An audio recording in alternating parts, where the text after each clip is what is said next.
What is it like to be the #2 executive at Snapchat and Evan Spiegel's bestie? We talked to Snapchat's former chief strategy officer, Imran Khan.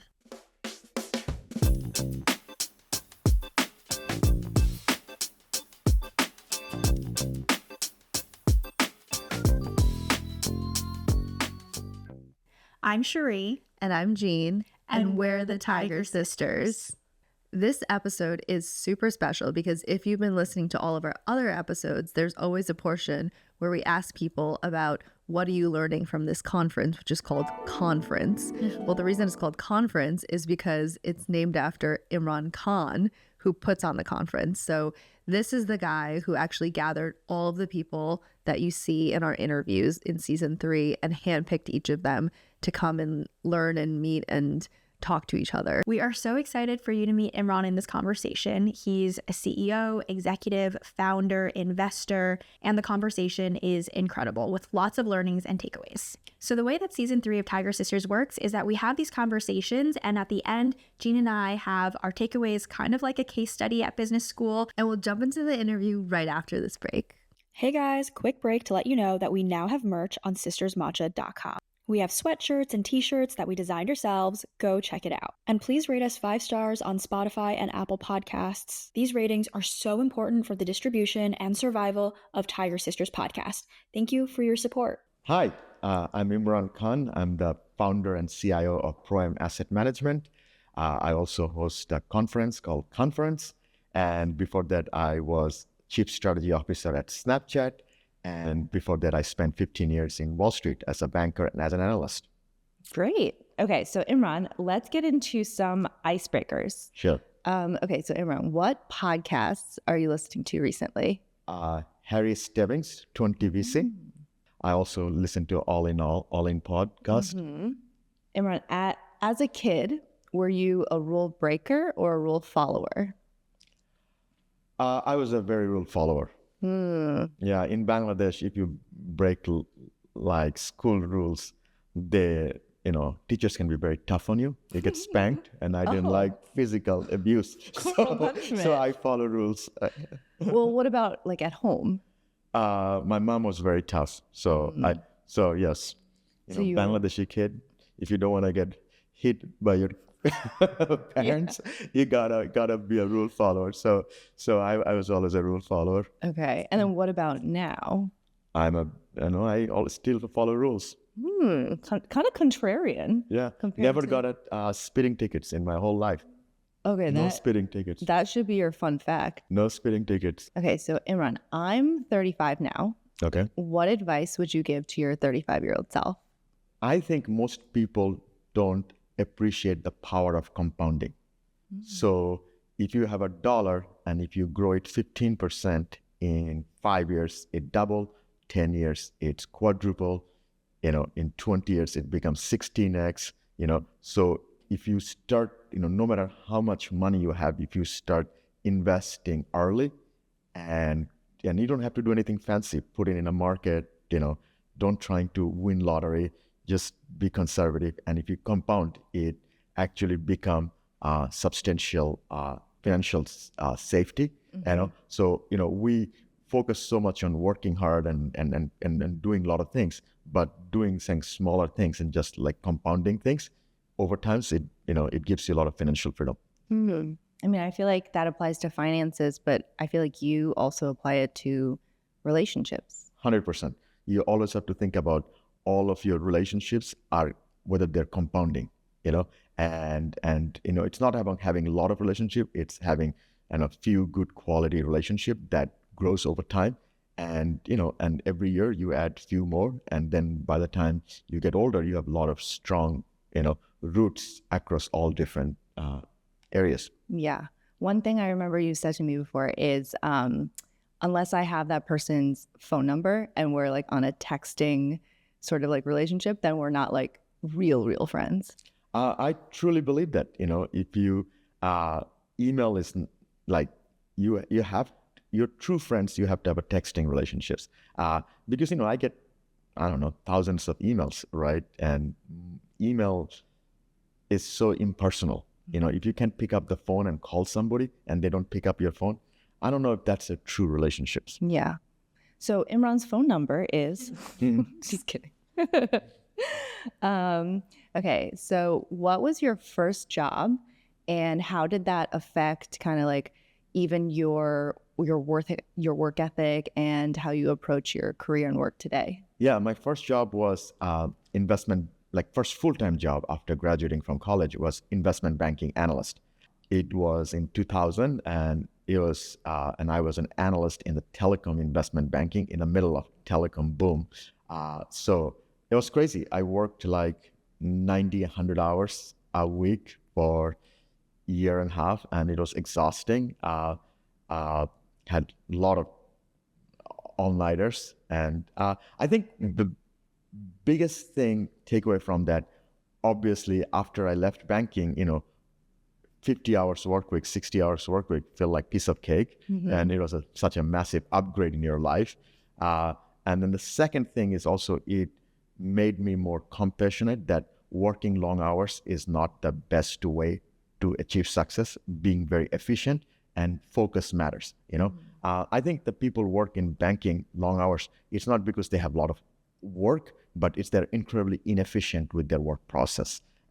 And for some reason, the industry, even today, we recently read in Wall Street Journal that this Bank of America had health problems and things like that. But the issue we need to be careful about is that how can we work more efficiently? Yeah. Although I still feel like you work a ton. I do. I think now my work has changed. It's more like I don't, it's like it so became more thinking and then doing any like work, right? It's not like I'm sitting there writing a long paper or building models.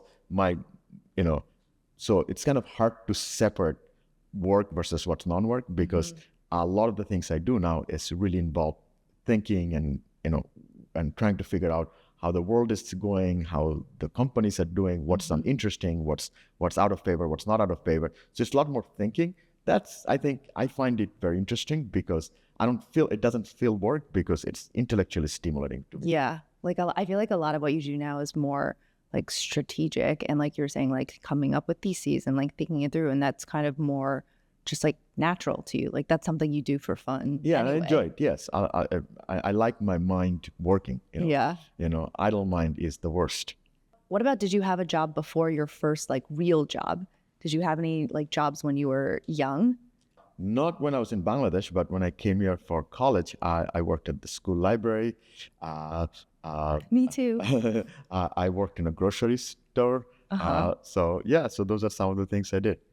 Were you like stocking the shelves in the grocery store? Yeah, handing out flyers and things like that. Yeah. Okay. Yeah. And did that have any impact on your work style today, or you just try to repress those memories? No, I don't. I think I learned a lot, and I worked with some wonderful people when I worked at those things. Listen, I think the biggest takeaway is every job is hard. I think people always think that what they are, I see that all the time, that people think that their job is the hardest. But what people don't appreciate is that every job is hard, right? Somebody who is serving at the restaurant, being a waiter or waitress is an incredibly tough job. Yeah. Many ways it's probably as tough than being a Wall Street analyst. So what I learned that or you said, oh, I work in a library, but if you suddenly you get all this book piled on and you have to put all these books back, that takes a lot of time, and so every job is tough. We need to appreciate each job. Yeah, I was the manager of the periodicals room, so I was putting away all the magazines and the newspapers. That was my library job. So Imran, what failure are you most grateful for and why? I think I was not a very good investment banking analyst. I was definitely bottom quartile of my class, for a couple of reasons. Number one, I don't have the best attention to details. So that's number one. Number two, my English writing is not that great either. And I hate doing PowerPoint presentations. So I think those are the three criteria to be a good investment bank analyst. So I was not very good at it. And because I was not very good at it, in 2001, when the telecom bubble burst, I was laid off. And getting an investment banking job in 2001 after getting laid off was almost impossible. I didn't go to a fancy school. I went to University of Denver. I was not a very good analyst. I spoke with much thicker accent at that time.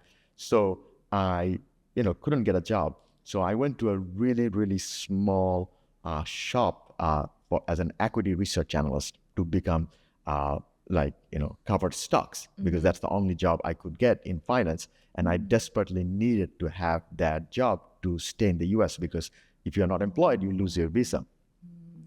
But that was a big failure. But that failure was incredible for me, because I went to a small shop. I had that strong work ethic. So, from a banking 100 hours work ethic, I was working 70 hours. And, when you work 30 hours more than your peers, in a year, you accumulate incredible amount of knowledge that makes you very good. The second is because I was working in a smaller firm, I was able to go to my boss saying that, hey, nobody's covering internet stocks. Why don't I cover internet stock? I will do my day job of helping you. But in my free time, I'll write about internet stocks. And that's what was the bottom of the market for internet stocks. So I picked up coverage of Yahoo, Amazon, eBay at the bottom. So when the stocks all went up, I looked like a genius. And that really was a massive career breakthrough, right? Yeah. Because you made clients so much money, then JP Morgan and all these big banks were calling me to cover the stocks. And but to be honest with you, if I was really good at my job, I would probably not gonna get laid off, and I would stay in a mediocre investment bank and I don't know where my career would go. Or if I would get a job in a big bank like JP Morgan, there is absolutely no way I was able to pick up coverage of internet stocks at the bottom of the market, because there were other people who cover it. So sometimes, failures are good because it gives you clarity. Yeah.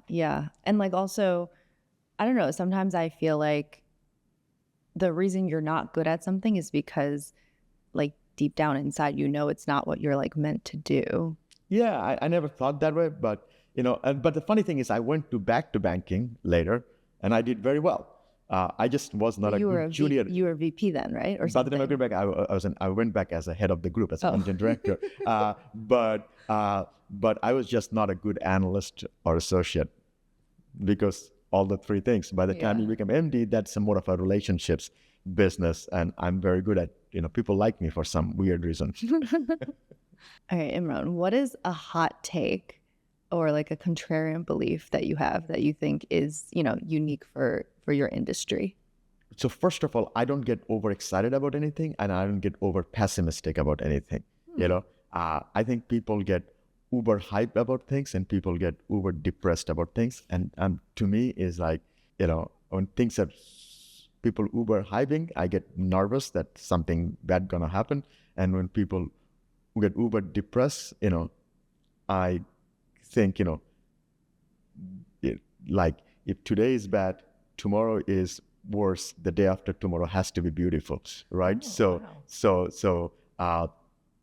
that's what I think I like. And the second thing is, I think I'm very open to learn. I think the biggest thing is a lot of people at certain age, primarily as you get older, you don't want to learn anything. And the other interesting thing, who you learn from is also change. So when I was in my 20s and 30s, I learned from people who are 40s and 50s. And now I actually learn from people who are in 20s and 30s, as opposed to people who are in 60s, because their learning curve actually plateaued, and not as, in many cases, is not as relevant. So I think, who you learn from changes as you get older also. That's so interesting, because you think people who are in their 40s, 50s, 60s, they stop learning. So then you don't have as much to learn from them, versus people who are in their 20s and 30s are still in their kind of voracious learning phase. I think that's one, the learning curve plateaus. The other thing is the younger people are more willing to take risk. They're more adventurous, so they experience things than an older person doesn't experience. So when you so think about it, right? So let's say you are exploring a new world, and if you are 50, you don't explore anything new. You only know what happened.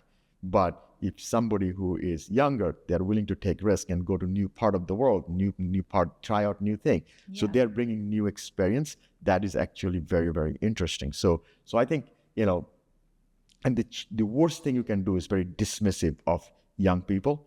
That is biggest, like, I think I call it career killer. Like, don't be dismissive of young people. The second thing is, some people don't listen, like, don't pay attention to what young people are doing. But I think it's really, really important that you surround yourself with young people and you learn from the young people, because they're discovering new things. Yeah, I feel like that's served you really well in your career working at Snap, where most of the people that were working there were in their 20s when you joined. That was a great thing. Honestly, that was probably the best thing happened going to Snap, that working with the young people, it really opened up my eyes that there's so many things to learn from them. If I stayed at banking, I would probably become one of those persons who would not ever interact with young people and learn from young people.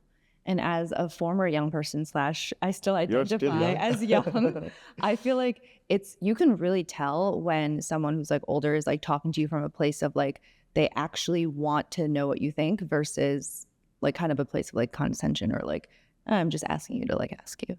Yeah. And I think young people are courageous also. So, so I think that's a really, really, and I'm trying to, and that's why I like meeting younger companies, younger founders, because you can learn and just in general talk to people in their 20s and 30s, because you can learn a lot from them. Yeah.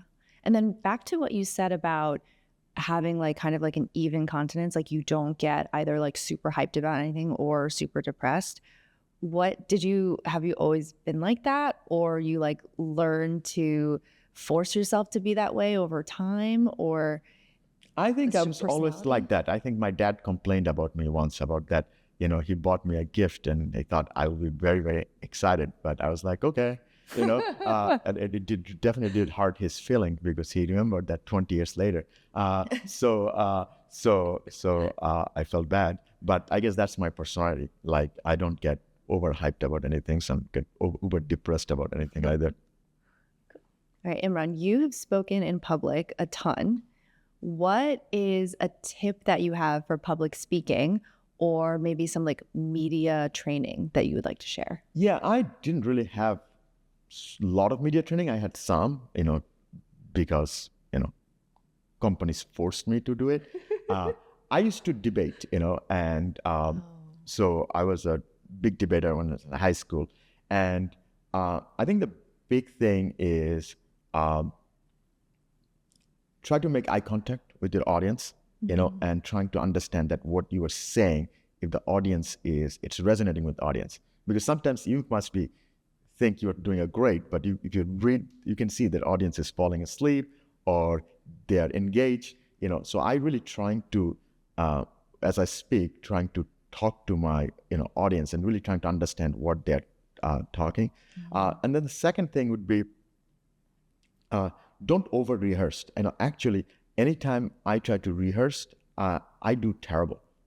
As you know, that I don't know what questions you're going to ask me. Yeah. I'm sure a lot of people, when you interview, they say, "Oh, what questions do you ask?" I don't want to know, because then I start overthinking it, and the delivery becomes really, and then you don't really, So I think sometimes taking the risk that, hey, my answer may not be perfect, but that's okay, because that's a regular conversation. And at the end of the day, having a regular conversation with one-on-one or 1 to 1,000, that's fine. It just be who you are. Yeah, that's a really good tip, because I feel like a lot of people have a lot of like tension around like in an interview or in public speaking. They don't want to say the wrong thing, and they're like so scared of that happening that it makes them like not natural. Yeah, no, listen, I think first of all, you should ask yourself, are you saying anything that, what is a wrong thing?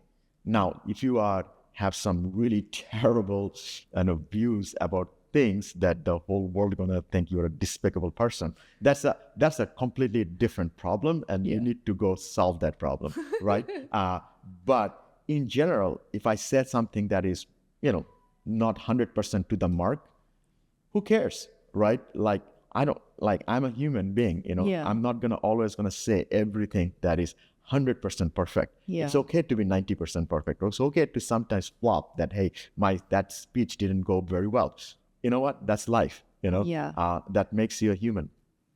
Okay. I'll try to keep that in mind, because I feel like the first piece of advice you gave, that was like, oh, read the audience and like try to adjust based on like how the audience is reacting. I'm like, oh, that's kind of a high level piece of advice, because that means that you feel comfortable deviating from like your plan that you went in with. 100%. Yeah. Because the reality is, if I'm talking about something that people don't care about, then you need to think about it, that why they don't care about it, and how can you connect with the audience, right? Because, think about it, right? You go to a dinner, you get sat next to a person that you never met or maybe met once, and they're saying things about that you have absolutely no interest, how miserable you are, right? Yeah. And then what's the point of, and that person doesn't understand that you don't care about that topic, right? Like, if I go to a place and somebody talks to me about baseball, I don't know anything about baseball, and so I will completely gonna zone out, right? So either somebody wants to talk to me about baseball, that should change topic and talk to me about something else, or if they really want to talk about baseball, they need to trying to figure out, okay, how to connect with baseball with something that I'm interested in. So, like, for example, I'm interested in cricket. Growing up in Bangladesh, I watch cricket. So maybe you should bring the cricket reference, and then, I'll engage. So you can talk about the things that you want to talk about, but you have to find a way that what will get the audience engaged so that it's relevant to them.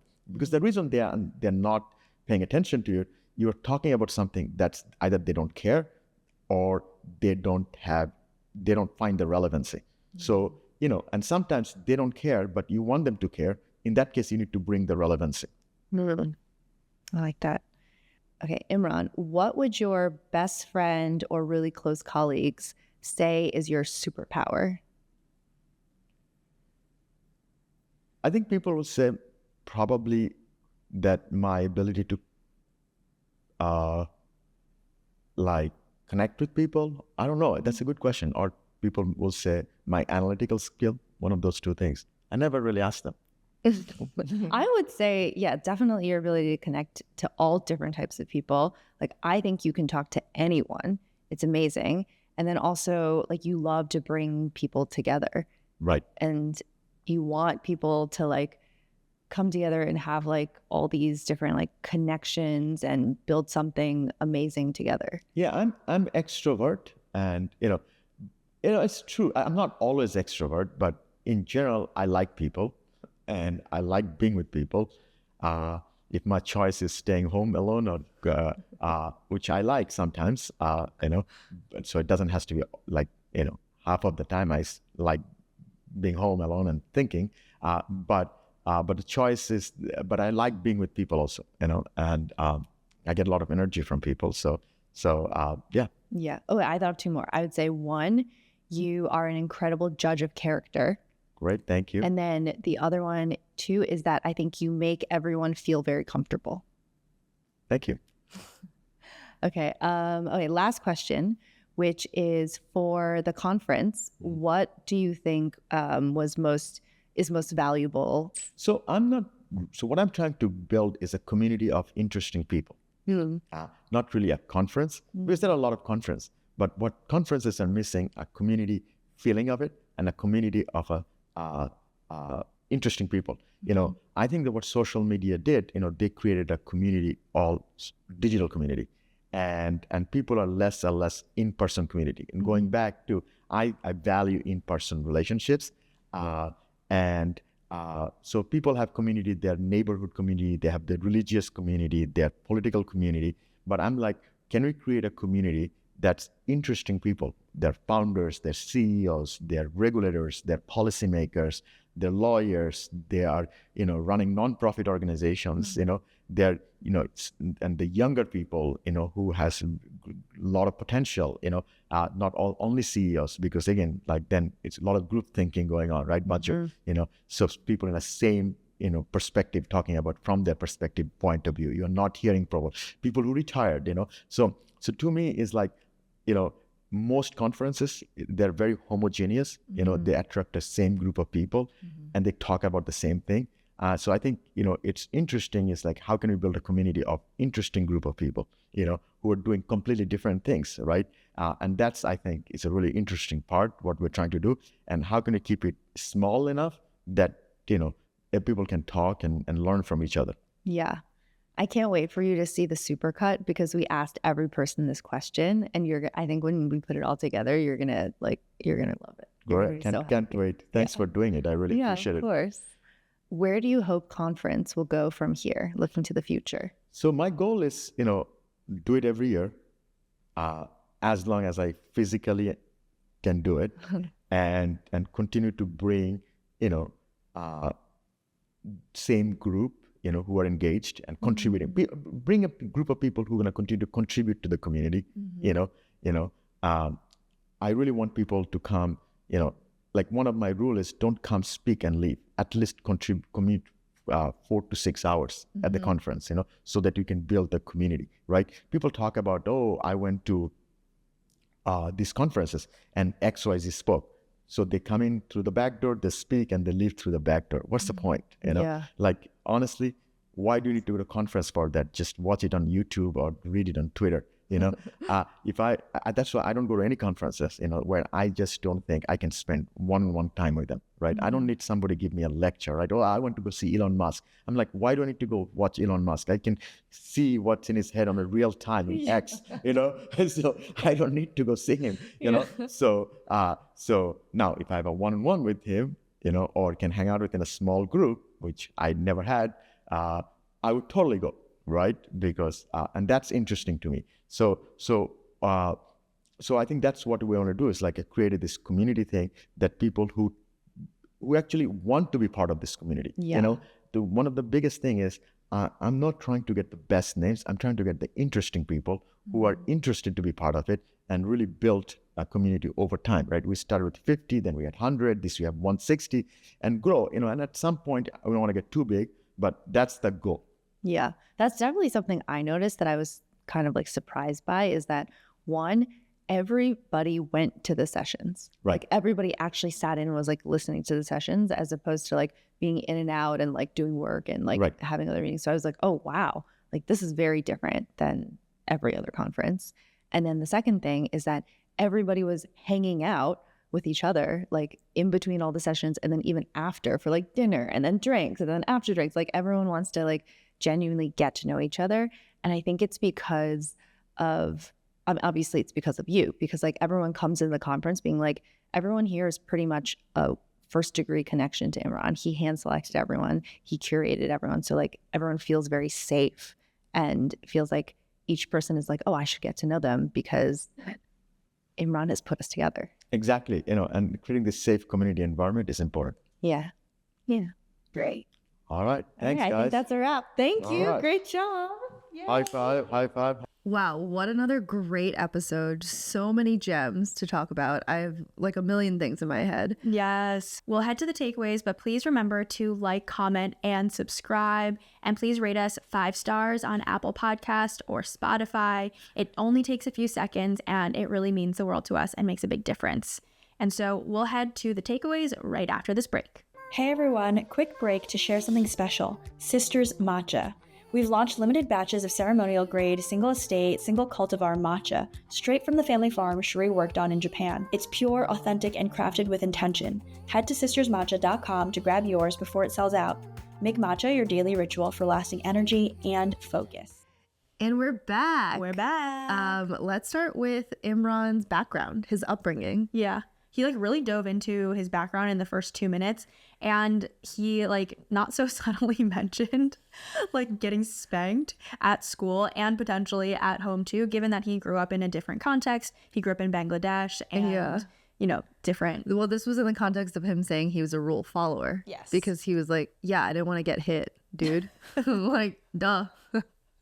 Which totally makes sense to me, but it's funny because a lot of people who answered say that they're rule breakers even as a kid, which kind of informs like your perception of them as an adult and helps you contextualize all the things that they've done as an adult. But Imran's like, no, I was a rule follower. I was straight up rule follower. Yeah. Which is good because there's no real, what that tells me is there's not really any strict like pattern matching of like, oh, if you were a kid and you were like a rule breaker, that means you'll be successful as an adult. Yeah. Yeah. I love that. That's good. Okay, the first thing I thought was really interesting was Imran's advice to us as like 35, like 30 or 20 something year olds about compounding. And I think he initially meant it in the context of finances. Yeah. And also like, compounding actions that you can take to build up your career. But the way that I immediately thought of it, because I know the context of Imran, because he's my dear friend, he's like a bestie, is that he has done such an amazing job of building up his network of friends through compounding actions. Because this is a guy who, manages like hundreds of millions of dollars and like ran billion-dollar companies. And he will text you back within a minute, like 90% of the time. He is just so responsive to his friends and he truly cares about them. And it's those like, and he had said, he was like, we're not real friends unless we're texting each other. Yeah. So I kind of feel like it doesn't have to be the speed at which you text. And I kind of say that to myself because I'm a slow texter at times, or I would say I'm an inconsistent texter. Sometimes I'll respond and I'll respond with like 10 texts in a row. And then sometimes I don't respond for like a couple days. But so I'm just saying like, it's the little actions that you take, whatever they may be, that sort of like show your consistency and like care for a person that build up relationships over time. And that's what's led him to be able to have Khanference. Yeah. And also like, I feel like to build those relationships over time is really important because it's just like the little tiny actions that like you can see it. Like everyone who came to Khanference, which was started by Imran, is that like they all want to be there. They're all excited to be there. And they all want to like meet all of Imran's other friends and colleagues, because like if they're anything like Imran, they're going to be of that quality as well. Yeah, exactly. Quality of person. I think the idea of compounding is pretty challenging for young people to grasp, like even in your like early 20s, because you don't really see the long horizon. Like compounding obviously makes sense when you're in your 40s and 50s, when you've been doing it over a long period of time. But like when you are on the younger side, you just like kind of see the next day. And if you don't see the results immediately, it's really hard to be like, oh, I should be dedicated to this activity or this person. But I think something that's really helpful is like thinking about going to the gym. Like if you go to the gym like once, like you're not going to immediately see results after that. But after you do it like consistently over time, like Jean said, for 6 months, like you see the compounding results. And that applies, to finances, like investing over time, relationships, and also like any other habit you really want to build and like stack over time. Good things take time, and it's pretty impossible for something like really amazing to happen overnight. Like eating 40 fruits and vegetables a week. Yeah, actually. I hope that this is a reference to another episode where my goal of 2025 is to eat 40 fruits and vegetables, whole foods every week. And like, it'll take time to feel and see all those effects. Yeah, she's been writing it down on a piece of paper every single week. Yeah. And so far you've hit 40 every week. For the last like 2 weeks that I've been doing it. But yeah, it's something, it's good to visualize. Atomic Habits is a really famous book that talks about compounding over time and how like small incremental changes will lead to big monumental impacts in your life. So get that body pump in today. And read my book recommendation is Atomic Habits by James Clear. Very good.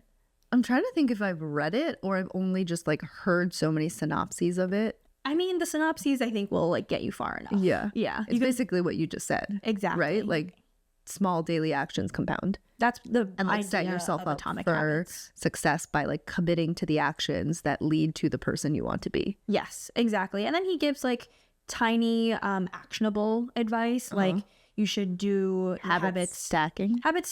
Like if you have multiple habits, put them like one right after another, so that you can like remember them and do them in tandem. But then also like try to do your habits consistently and don't go like, I think he says like 2 days or 3 days without doing it, because then you get off track. He's like, you can skip a day at the gym, but don't skip more than 3, because then you'll start like slacking, for example.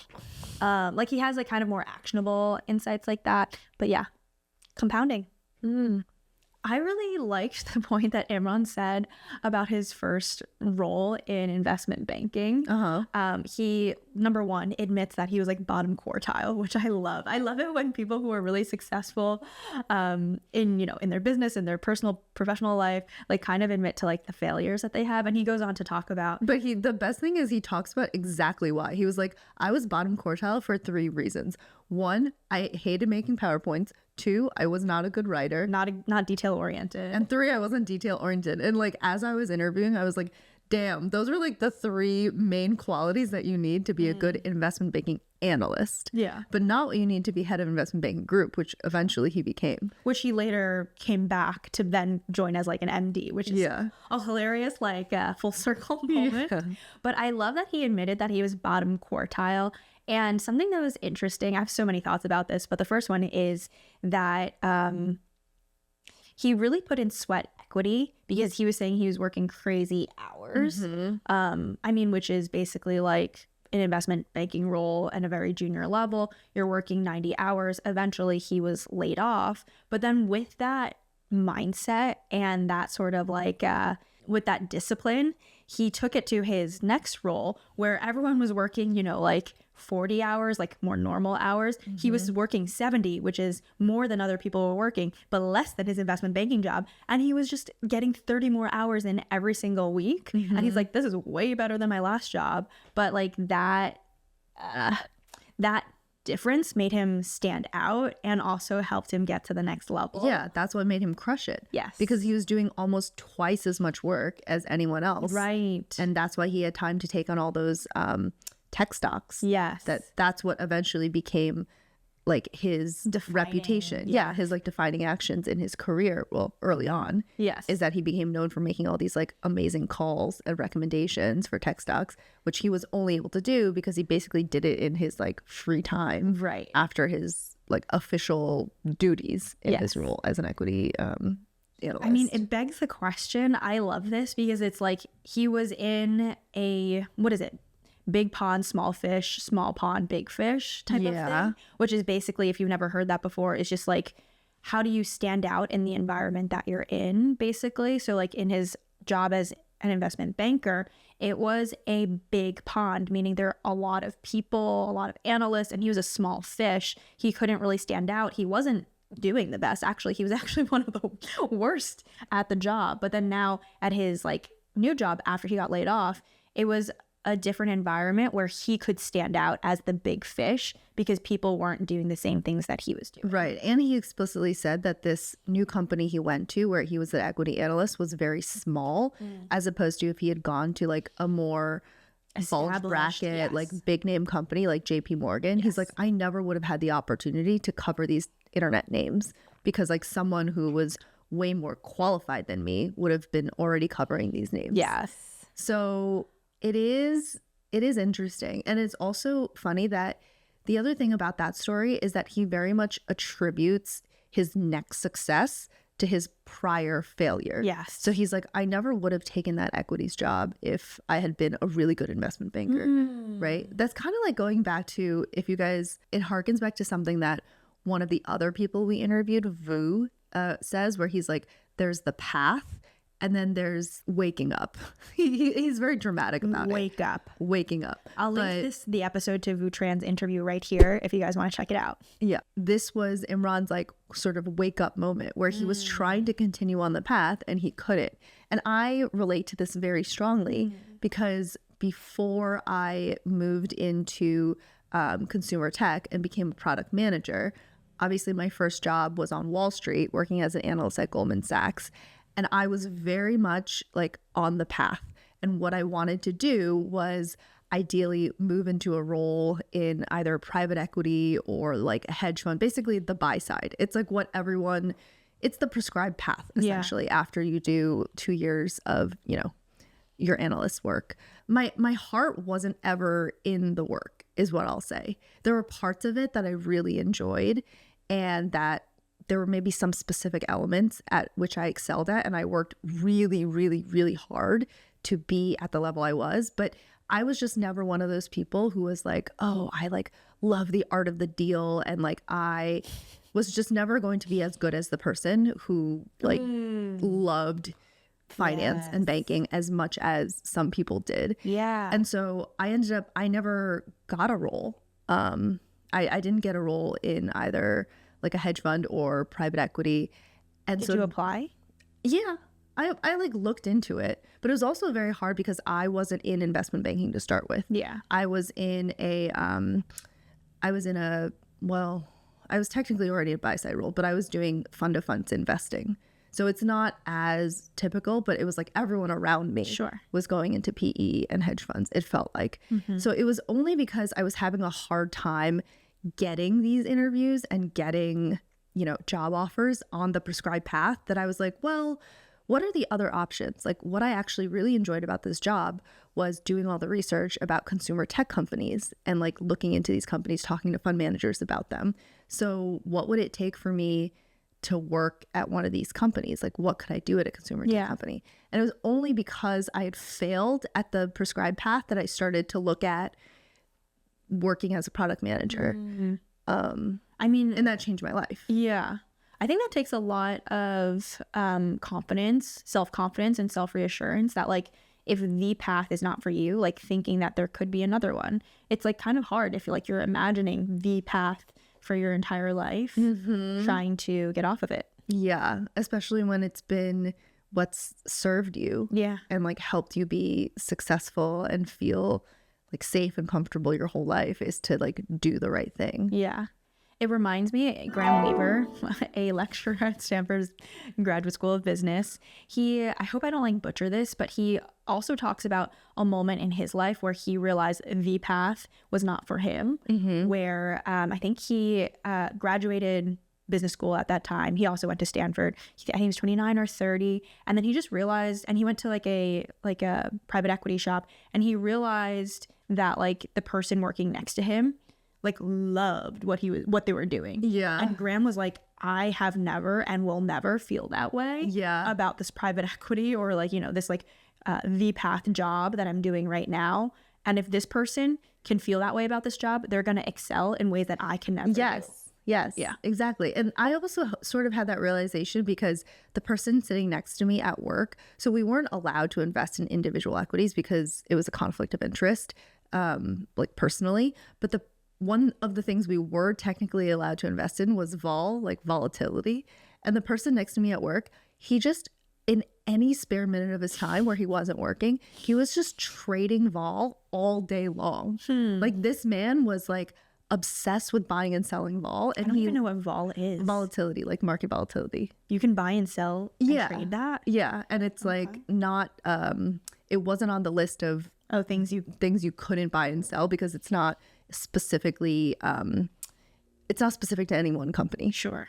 So that's so interesting. I need to research this. Well, so this guy, like he was looking for like any outlet he could to like buy and sell, right? Yeah. And that was our job. Like we were fund allocators. We were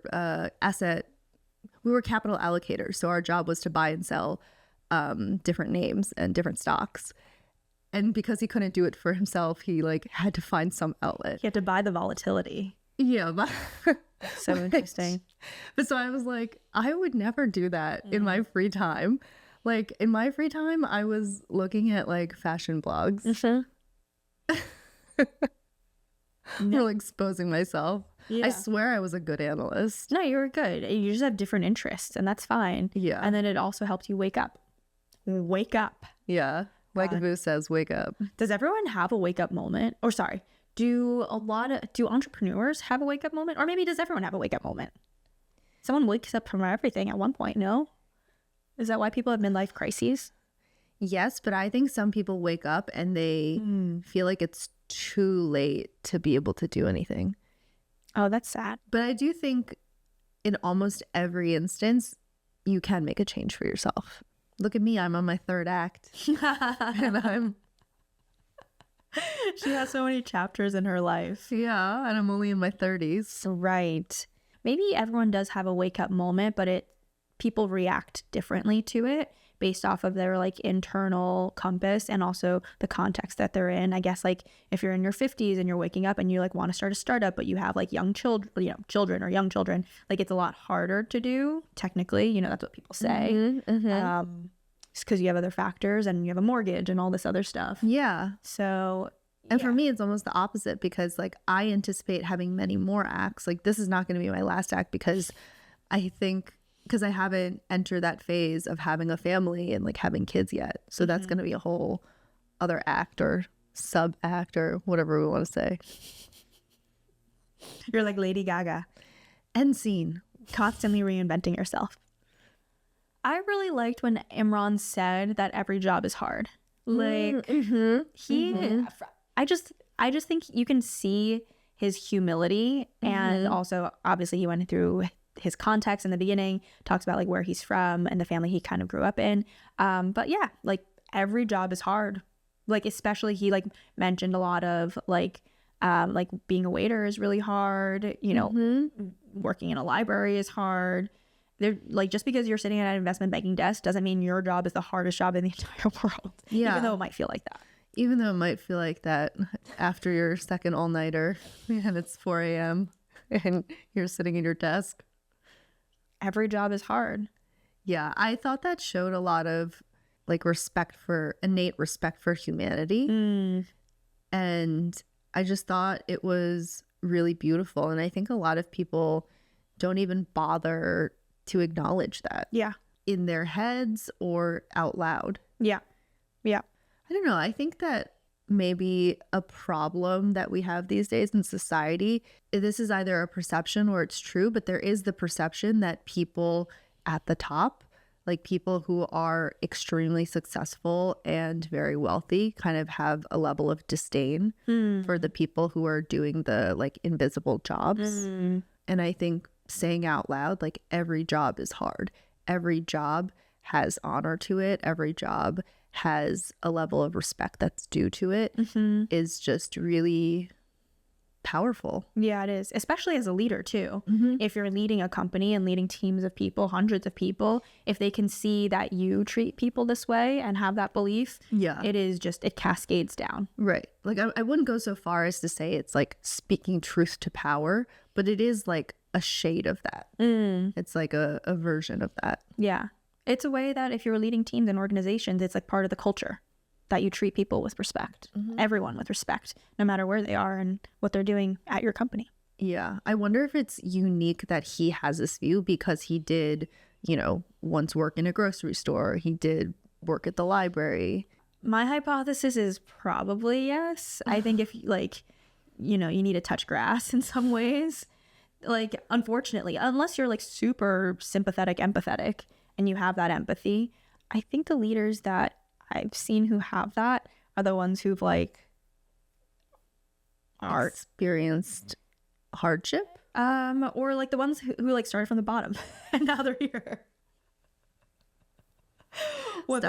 Started by the bottom. Started from the bottom. Now we're here. Started from the bottom. From here. Started from. Am I too accurate? This is gonna get a copyright flag. I'm just too. This is too accurate to not monetize. That's funny. I also thought Imran's answer to the hot takes question was so good and very insightful. Sorry to overuse the word insightful, but it was. What a good interview. So he said two things. One, he was like, I never get overly excited or overly depressed about anything. And that's just like, I wish I had more of that continence. Because more even-keeled. Yeah, I think I'm just like the opposite of that. I get like really freaking excited about things, but then conversely, I can also get really sad and upset about things. And I like try to like let it go. I try to like just like move on and not ruminate. But that's just not my like natural personality, I think. Yeah. So I'm like constantly trying to be more like how he naturally is. Sounds like you need to meditate for more emotional regulation. Oh, maybe. I guess I could try that. No, I feel similarly. I feel like you and I are very similar in that way. Yeah. Where like the highs are high, the lows are lows. But like, I think, I mean, it depends on the situation, but like being more even keeled.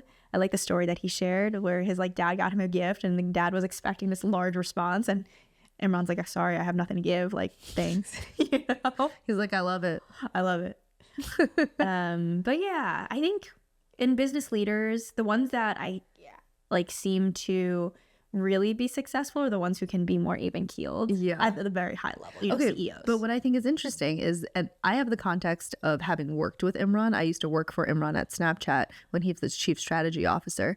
And it doesn't, the fact that he's like, has like a more narrow band of like emotional expression doesn't mean that he was like dull or boring or like unhappy. Like he was the type of person where like every time he came around to your desk, because he would like walk around the office all the time, he'd be like, ooh, Imran, yay. Like, like the mood is lifted. Like he's always like cracking jokes and like smiling and stuff. I think it's internal. It's like an internal even keeledness. Yeah. Like 99% of the time, like his expression in the office, like even when things were always stressful. Okay. Like it was always, things were always crazy. Things were always stressful. He was never like yelling or like unhappy or like pissed off. Like he was just always like, I don't know, like kind of happy.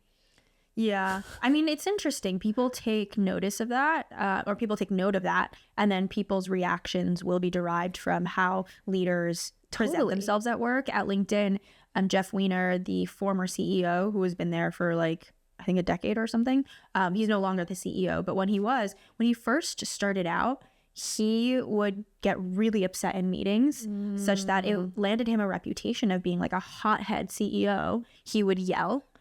He's like rumored, I was not there, rumored to have like thrown things and been that type of CEO that people were just like kind of on edge. Something happened. I don't know what happened, but he had his own wake up turning point moment and he was able to, I don't know whether control it or, you know, change himself, who knows. But then when he left the company over the last several years, he was able to have a very different reputation. Like of being beloved and also just like way more this in meetings. So I don't know what happened, and again, I wasn't there. This is just the lore of LinkedIn, but it's interesting. People take she's spreading tea on the podcast. She's spreading the tea. But people take note of like the type of leader you are and how you just your personality. Like yourself. I don't know, like Imran was the type of leader where you would if he said jump, you'd be like, how high? Like you would do something right away. But also it was just nice to be around him. Yeah. Like it was like you were happy to be around him. And it also makes me think of other people that I've worked with that were like competent, but just like total Debbie Downers. And you're just like, ugh, like I have to like interact with this person again. Like there's such like a wet blanket. There's such like an energy suck. No names. No names. Yeah. But yeah, it's kind of like the energy you bring. It's interesting because, yeah, we are contrasting like what he says is his internal state versus like the way that you experience someone externally. That's but what a powerful combination. It's an interesting like, tool. Internally being like so well regulated, but then externally being this like super like cheerful, fun, like happy dude. It's or dudette. Compartmentalizing maybe at its highest level.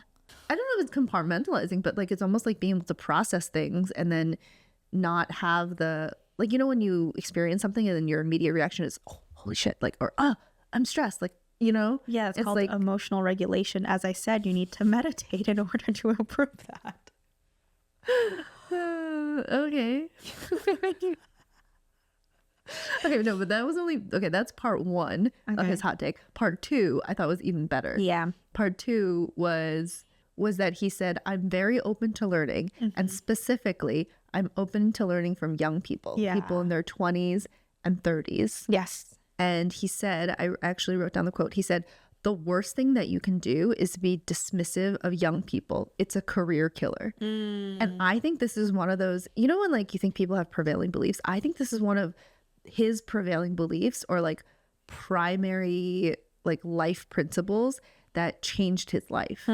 Because like think about probably how many people Evan Spiegel spoke to about potentially being his chief strategy officer when he was in his 20s, and Snapchat was like what is this company, like what's going on, etc.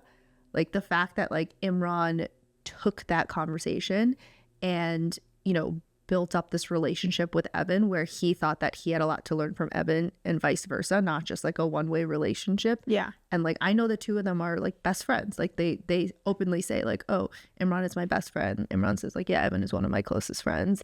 Like that. Ooh, he's not his best friend. That's rough. He has a lot of best friends. That's true. I think that like belief of his changed his life for the better. Yeah.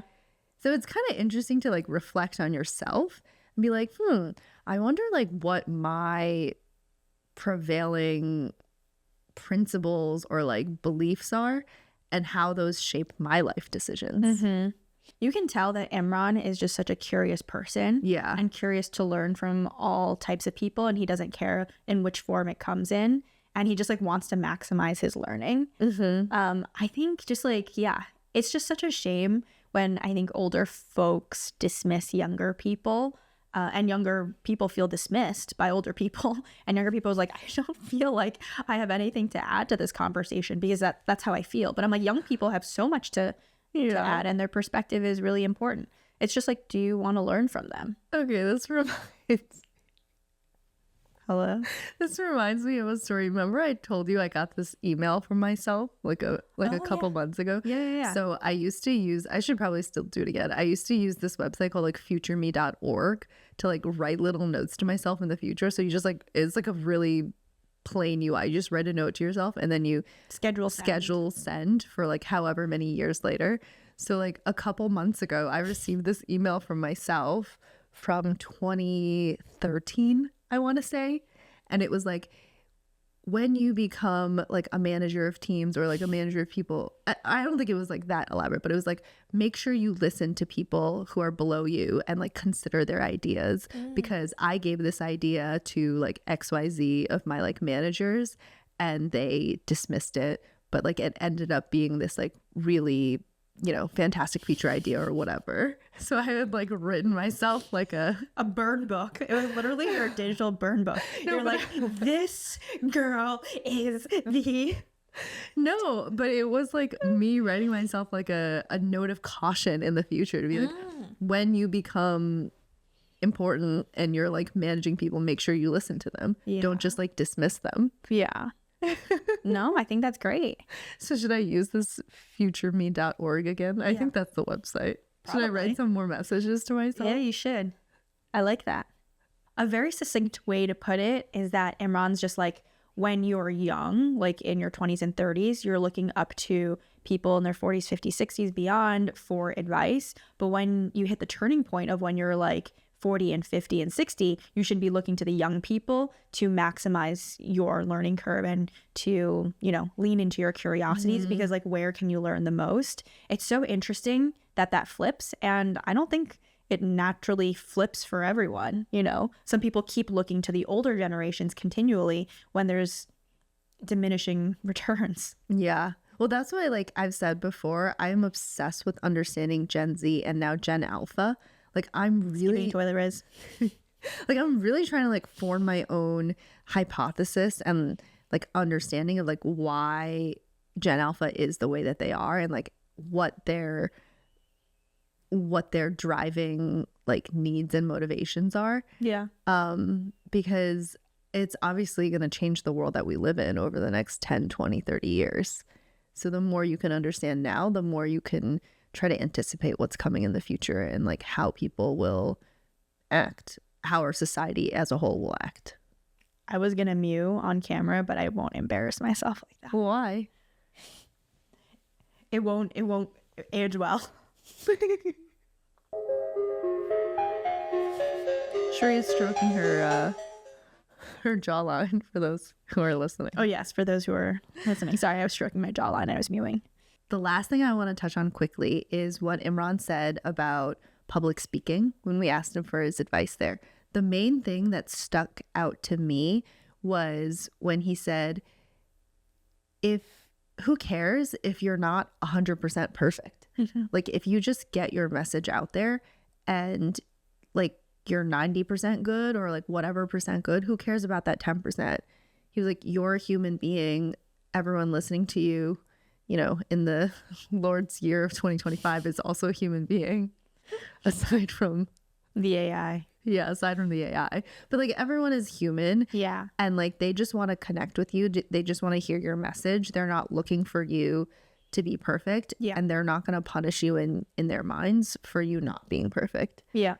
So I mean, I took a public speaking course at Stanford, and like the number one, well, there are many takeaways, but one of the takeaways is that the people who are listening to you are rooting for you. Like they want you to succeed. Like no one is like, if you're speaking in an auditorium, no one's going to be like, I hope this person messes it all up, you know? Yeah. And when you do mess up, they want you to, you know, recover. They want you to do well. So like no one is rooting for your downfall. So do the best you can. And if you get 90% of it right, like people want that as well, you know? yeah. Isn't Yeah. that so powerful? Yeah. That's nice. Unless you have your ops in the audience and they are rooting for your downfall. But everyone needs some ops. Everyone needs some ops. Everyone needs a Everyone villain needs a good story op. or a nemesis. Yeah. That's what makes you powerful. Who's your op? Oh, I have many. I'm looking for more. Awesome. Well, thank you guys so much for tuning in to this episode of the Tiger Sisters. Yeah, I really hope you guys enjoyed it. And we'd love to hear like what was your main takeaway. Yes. Let us know in the comments. Until next time, I'm Jean. And I'm Cherie. And we're the Tiger Sisters. See you. Bye. Bye.